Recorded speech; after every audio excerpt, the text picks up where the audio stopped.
At some point, between 1776 and today, in a basement you will never see, before 12 figures, whose faces you will never know, someone made a vow over a human skull and a dagger. That vow included a promise to reveal the secrets only in death. This ritual happened with presidents, with directors of intelligence agencies, with people who made decisions that affected your life, without you ever knowing their names. Today, you are going to learn everything about this ritual, and about the society that never officially existed but carried it out for centuries. There is an organization whose name you know, whose symbols you see every single day. It influenced revolutions, shaped constitutions, and toppled kings, and officially, it never existed. What you are about to discover was documented in files that should have been destroyed, witnessed by people who should never have spoken, and ignored for centuries. It all begins on the 1st of May,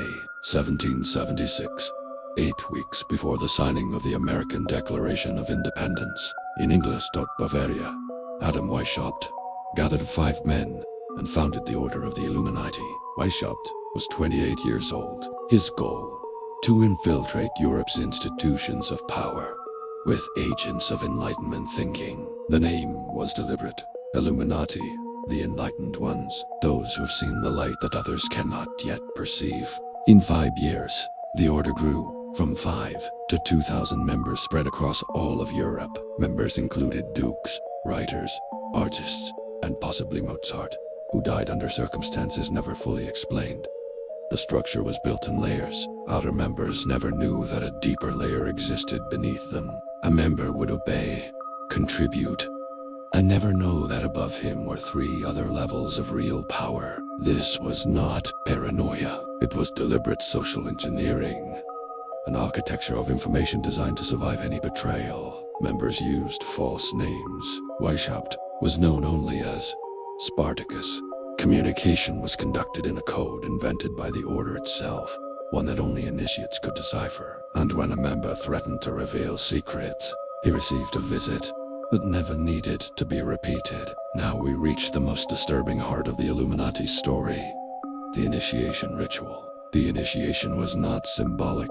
It was a 3-stage psychological process, deliberately designed to permanently transform the identity of the initiate. The first stage, 48 hours of absolute isolation, no light, no food, no human contact. This isolation was not punishment. It was sensory deprivation, psychological technology that made the mind permeable to what it was about to receive. In the second stage, the candidate was led blindfolded through winding corridors, with no knowledge of where he was or how many people were watching. The chamber was designed for maximum sensory impact. Incense, controlled temperature, bell sounds at precise intervals. 12 members in a circle watched in absolute silence. That collective silence was, in itself, a form of calculated psychological pressure. The blindfold was removed, and the candidate found himself surrounded by symbols he recognized, because he had been subconsciously prepared for that moment over months. The third stage was the oath, taken not on the Bible, but on a dagger and a human skull. The oath sealed that the initiate was offering not only his loyalty, but his very existence as guarantee of the silence he had promised. The oath included the promise to reveal secrets only in death, and even then, only to other members. The new member received his secret name, his level of access, and the first piece of knowledge that distinguished initiates from outsiders. That knowledge would never have been revealed, were it not for an accident that changed everything. An Illuminati courier was struck by lightning on his way to Paris. His documents fell into the hands of the Bavarian government. Pause for 2 seconds. Like this video and subscribe to the channel. Not because I'm asking, but because the next 7 minutes contain information that organizations like this spent centuries ensuring would never reach the general public. The government used those documents to ban the Illuminati in 1785. Weishaupt fled. The order was officially dissolved. In the 20 years that followed, Illuminati ideas appeared word for word in the constitutions of 3 countries and in the manifestos of 2 revolutions. The French Revolution erupted in 1789, 4 years after the official dissolution and followed the blueprint of the captured documents with disturbing precision. Bavarul published the first book documenting this connection in 1797. It sold 200,000 copies in 6 months. What Bavarul documented was not theory. It was names, dates, verifiable correspondence, and meetings. But the question no one could answer was, if the order was dissolved, who was following its blueprint with such precision? The most documented answer: the order was not dissolved. It was decentralized. The cells became autonomous and harder to track than ever. The order's symbols began appearing in places they should never have been, including one you carry in your pocket every day. The Eye of Providence was added to the Great Seal of the United States in 1782, 3 years before the official dissolution of the Illuminati. The artist who proposed the design was a member of philosophical circles with direct connections to the network that included the Illuminati. 6 of the 56 signatories of the Declaration of Independence had verified connections to the Illuminati network. This does not prove control. It proves influence. And the difference between the two is exactly what makes this kind of power so difficult to fight. Control leaves evidence. Influence leaves no trace. It changes how people think before they even know they have been influenced. In the 19th century, Illuminati symbols formally reappeared in another organization that grew to become the most influential fraternal network in American history. Skull and Bones, founded at Yale in 1832, used initiation rituals documentably derived from the Bavarian Illuminati skull, dagger, and oath upon death among confirmed members. 3 American presidents, 2 secretaries of state, multiple CIA directors, and the founder of Time magazine. In 2004, 2 Skull and Bones members faced each other for the presidency: Bush and Kerry. When asked about the organization, both used exactly the same words to refuse comment. This is not a linguistic coincidence. It is protocol the trained response members use when the organization is mentioned in a public setting. The Trilateral Commission, founded in 1973, used an organizational structure and membership selection process documentably similar to those of the original Illuminati. Rockefeller wrote in his memoirs that he was accused of conspiring to build a more integrated global political and economic structure, and added, "I plead guilty." The Bilderberg Group meets annually, bringing together government leaders, multinational executives, and media owners in meetings completely closed to the press. No official agenda, no published minutes. For 70 years, the most consequential decisions of the Western world were made in meetings that officially decided nothing. And this detail is rarely mentioned. The Noraccord structure was specifically recommended in the Illuminati documents captured in 1785. This is where we must be honest. What is documented versus what is theory? What is proven? The Illuminati existed, had 2,000 members, and their rituals were adopted by organizations with verified members in positions of maximum power. What is not proven? That a unified organization is controlling governments today. That specific claim exceeds what the available evidence supports. But what the evidence does support is disturbing enough. Informal power networks exist. They are deliberate, and they shape decisions that affect everyone. Power is rarely exercised by decree. It is exercised by consensus cultivated among people who know each other and share a vision that is not available for public debate. The initiation rituals were not superstition. They were loyalty creation technology, producing bonds between people who could never meet publicly as members of the same organization. When you understand this, you understand why modern democracies so often produce outcomes no voter chose, because the real decisions happen in spaces where votes do not reach. The most influential society that never officially existed is not a conspiracy. It is a mirror reflecting human nature in its most organized and least public form. The Illuminacy's infiltration of European financial systems began not with force but with credit. Whoever controls credit controls who can act. The 1785 documents contain specific instructions on how to use debt to control governments. A manual written 200 years before it became global economic policy. Weishaupt wrote, "Giving people the illusion that they choose their leaders is the most sophisticated form of control a civilization can exercise over itself." That sentence appears in no political science textbook. But the strategy it describes is the foundation of how informal power operates within formally democratic systems. The Illuminati's symbolic language was deliberately chosen for its ambiguity, each symbol explainable in multiple ways to multiple audiences simultaneously. A symbol that can be explained 3 different ways never needs to be denied. It survives any investigation because an innocent interpretation is always available. This is where the Illuminati's communication strategy proves technically superior to any propaganda system that would come after, including those of the 20th century.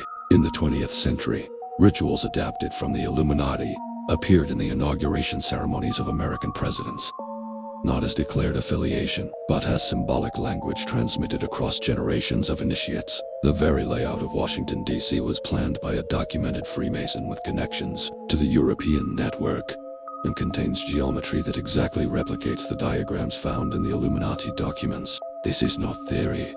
It is verifiable geometry. Anyone with a map of Washington can confirm the proportions in under 10 minutes. The White House, the Capitol, and the Washington Monument form a triangle, whose northern point aligns directly with the star Sirius on the summer solstice, exactly as described in the Illuminati ritual manual. But the most disturbing aspect is not what they built, it is what they chose to destroy, and what they decided to leave standing. The archives destroyed in the 18th and 19th centuries were not lost by accident or war. They were destroyed selectively, preserving enough to avoid raising suspicion and eliminating what would have proven too much. Historians who attempted to document the connections always found the same archives, with the same gaps, and the same critical periods. That is the mark of a sophisticated operation. Not the absence of a trail, but the presence of the right trail, enough to appear transparent, not enough to prove what matters. The Illuminati's influence on 19th century philosophy came not through infiltration, but through voluntary adoption of their ideas by thinkers who never knew the origin. The idea that reason should replace religious tradition as the basis of government was the seed deliberately planted in soil that was ready to receive it by the time that seed flowered in the constitutions of America and France. The Illuminati had already been officially dissolved for years. The plant grew without the gardener. By the early 20th century, the Illuminati project had achieved something more powerful than control. It had created an intellectual environment where its ideas were the default. The question is not whether they control the world today. It is whether the world they built still needs them in order to function. A sufficiently well-established power system requires no active conspiracy to perpetuate itself. It only needs those trained within it to keep doing what they were trained to do.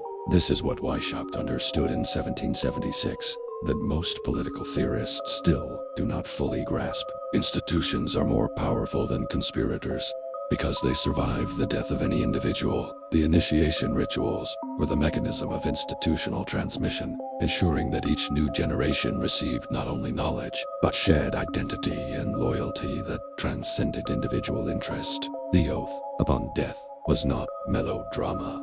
It was commitment. Technology. Betting one's own life creates loyalty that no employment, contract, or voluntary affiliation can replicate. This explains why Skull and Bones members in 2004, with all available modern sophistication, still use the same words to refuse comment. The protocol works. The most important question is not whether the Illuminati still exists. It is, what organization could exist today with the same structure, and we would never even know? In the digital world, an organization can have members who have never met in person, encrypted communication that leaves zero trace, and influence over systems affecting billions, all without a headquarters, an address, or an official name. The Illuminati took 5 years to reach 2,000 members. An equivalent organization today with 200 of the right people could affect more power than any army. That is the real legacy of the Illuminati. Not this specific conspiracy, but the organizational model proven to be the most effective ever developed for exercising informal power within formal systems. And that model works because it exploits the most fundamental human tendency, the need to belong to something greater than oneself. The Illuminati offered exactly that. Exclusive belonging and privileged knowledge is their currency of recruitment. Exclusivity was not merely a security strategy, it was a strategy of desire. The harder it was to get in, the more valuable what was inside appeared to be. This principally artificial scarcity as a creator of value was formalized by economic theory. 2 centuries later, the Illuminati were applying it as organizational policy from the very beginning. Now the final question, if you knew you were a member of an organization like this without knowing it, what would you do differently? The honest answer is probably nothing different, because the system's effectiveness lies precisely in making its influences invisible to those who were inside it. What the Illuminati built was not an organization, it was an argument about human nature, and that argument has never been refuted. The argument is this: given the choice between transparency and power, human beings in positions of power always choose power. Without a documented exception in 2,500 years of recorded history, the Illuminati did not invent that pattern. They were simply the first to systematize it, document it, and use it as a deliberate and conscious organizational foundation. And for that reason, regardless of their current existence, the model they created is operating in multiple forms around us right now. Every time a small group makes decisions that affect many without the knowledge of the many, they are using the Illuminati model, consciously or not. Every time an organization uses ritual, symbol, and oath to create loyalty beyond contract, it is replicating the Illuminati's bonding technology. And every time a layered information system ensures that different people access different versions of reality, they are implementing the Illuminati's informational architecture. What the history of the Illuminati teaches us is not to fear conspiracies.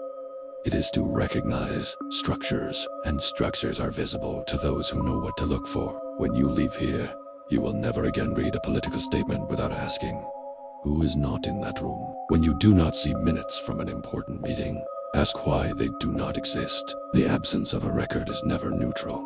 It is always a decision about what history will be able to prove. When you see ritual where you would expect procedure, ask what the ritual is creating that the procedure would not. The answer is always loyalty that goes beyond reason. Those 3 questions: who is not in the room, why there is no record, what the ritual is creating, are the toolkit that the study of the Illuminati leaves us as a practical legacy. The official history says the Illuminati were a 10-year organization, dissolved in 1785, with no heirs. That is the most comfortable version of the story. The less comfortable version, and the more documented one, is that an organization that shaped constitutions and rituals we still use today did not disappear. It became the environment. It is not the man behind the curtain you need to look for. It is the curtain itself, what it separates, for whom it is transparent, and who never even knew it existed. Adam Weishaupt died in 1830,